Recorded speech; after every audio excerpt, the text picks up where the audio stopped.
Welcome, college football fans, to week 4 of the college football preview. I'm your host, Troy Blusky. Along with me is our college football senior analyst, Drew Blusky.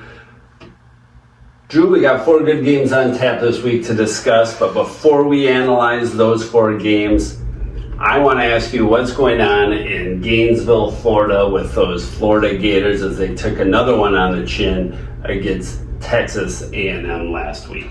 Florida struggled on offense and defense. They have not looked competitive in the Texas A&M game and Miami game.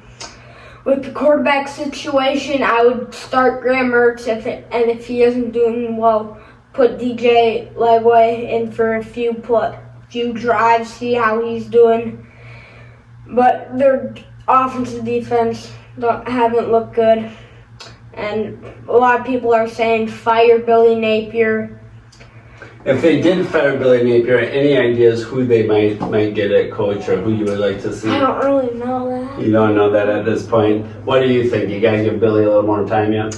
I think give him maybe the end of this year? 3 to 6 more weeks. They're just going on weeks. You're not even giving them years. Give him till the end of the year, I'll say. At least give it in here, but he's got a tough schedule. They might only have 1 or 2 more wins at most coming down the pipe. We'll see what happens. They're getting impatient down in Gainesville, though, huh? Yeah. All right. Anything you want to ask me? How are the Badgers doing? Yeah, the Badger game last week. They took one on the chin from the Alabama Crimson Tide. It wasn't even as close as the score indicated. At least Wisconsin, they did show up. They came ready to play. It looked like they had some fire in their belly on the first drive. Quarterback Tyler Van Dyke had a nice first drive going. He was 5 for 5, but then blew his knee out on a scramble for a first down. And from that point on, I think the team was pretty deflated, and they had no answer for Alabama's offense. Alabama pretty much could do whatever they wanted against that defense.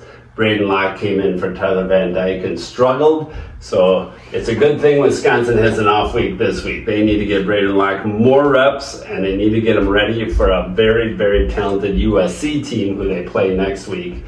And that's our first game of this week we want to talk about. USC Trojans against the Michigan Wolverines. What are your thoughts on this game? USC has multiple weapons. Their quarterback has looked good. Michigan struggled on offense, struggled in the Texas game, hasn't looked good, already benched their starting quarterback. I'm going to go with the Trojans here. Yeah, USC quarterback Miller Moss is throwing 73% completions thus far this year. That is really good. He has multiple options to throw the ball to. He doesn't just target one player. He's got a lot of weapons.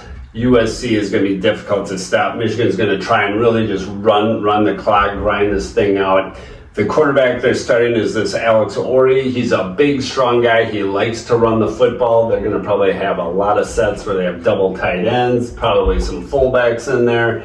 They're going to really try and go old school against USC to slow that game down, I think. But USC has too much talent. I'm going with USC as well. And then we got one more Big Ten game we want to talk about. It's the fight for the Floyd of Rosedale. Right now, Floyd resides in the Minnesota Gopher trophy case. But Iowa wants it back. So Iowa's coming to Minneapolis to try and win that back. Who do you like, Iowa or Minnesota? Minnesota being home will give them the edge here. Iowa has good defense, not a good offense like last year. Minnesota got a new quarterback in Max Brosmer. Their offense has looked good so far, losing to North Carolina. Low-scoring game, North Carolina won, but this will be even a lower-scoring game. And last year, Minnesota won by just making field goals. And I'm going to go with the Gophers because they're home, and I think they'll have more of an offense. Yeah, the last 2 times these teams have met, the total score has been 23 points or under total combined score. So it's not going to be a high offensive game. Iowa probably has the better defense. They're, again, a very solid athletic defense. Minnesota's defense isn't bad, though. They're not letting up many points either, and I think Minnesota's got a better offense, like you said, Max Brosmer. He can throw a nice pass, and they have their running back healthy, Darius Taylor. So I'm with you. I'm going to give the edge to Minnesota, and I think they retain Floyd the Pig in their trophy case. So that's the end of our Big Ten matchups. And speaking of Big Ten, a game just finished tonight. Illinois took it to Nebraska at Nebraska in overtime. Brett Bielema gets another win in the Big Ten. So let's go down to Big 12 country, where we have Arizona State against Texas Tech. And yes, Arizona State is now a Big 12 team. Who do you like in this one? Arizona State has good running back in Cam Scadaboo. Texas Tech has a good offense, air raid offense. They're home, but I'm going to go with Arizona State Sun Devils. I think they're going to have the momentum, going to be good, going to show up. Last year they only went 3-9. They're 3-0. They're hot, and I'm going to go with the Sun Devils. Yeah, I really like that Cam Scadaboo. He's probably one of my favorite players to watch in college football. He can do it all. He does it on the ground. He can do it receiving. They can put him in multiple ways and get him involved in that offense. He's really exciting to watch. Also, Arizona State's quarterback Sam Leavitt is off to a good start. He has a transfer from Michigan State. They were booing him off the field last year at Michigan State, but right now he's sitting 3-0 in sunny Tempe, Arizona. So it was a good move for Sam Leavitt. Texas Tech, like you said, is an explosive offense, Drew. Their quarterback, Barron Moss, has already thrown for 10 touchdown passes. I'm going to go with Texas Tech at home. I think their offense is going to be a little too much right now for Arizona State, but I think it's going to be a close game. It's going to be a high-scoring game. It should be a fun one to watch. And then that brings us to maybe the marquee matchup of the weekend. Number 12, Utah, goes at Oklahoma State, who's number 14 in the country. Who do you like in this one? Utah has good defense, hasn't looked good on offense, looked okay. Oklahoma State has good offense. Utah might stop their air raid offense. It'll be a toss-up. I'm going to go with the Utes here. You're going with the Utes. I think the difference here is Oklahoma State has had to rely a lot on their passing game. They have very talented receivers. They got a good quarterback.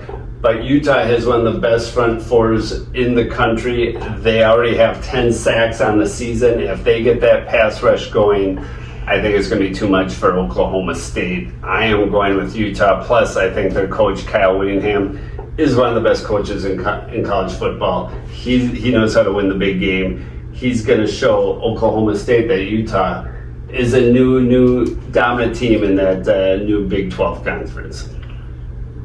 So that wraps up our 4 games this week. If we want to recap, Drew, we got USC, Michigan. We both went with USC. In the battle for Florida Rosedale, we had Iowa and Minnesota, and we both chose Minnesota in that one. The one we disagreed on was the Big 12 matchup between Arizona State and Texas Tech. I think Texas Tech is going to have a little too much offense for Arizona State's defense, but you think Cam Scadaboo is going to have a big game and take down the Red Raiders. And then finally we had Utah and Oklahoma State in the number 12 versus number 14 matchup. And we both went with Utah and their defense. All right, well, that wraps up this week's show. We hope you join us next week for week 5 of the college football preview.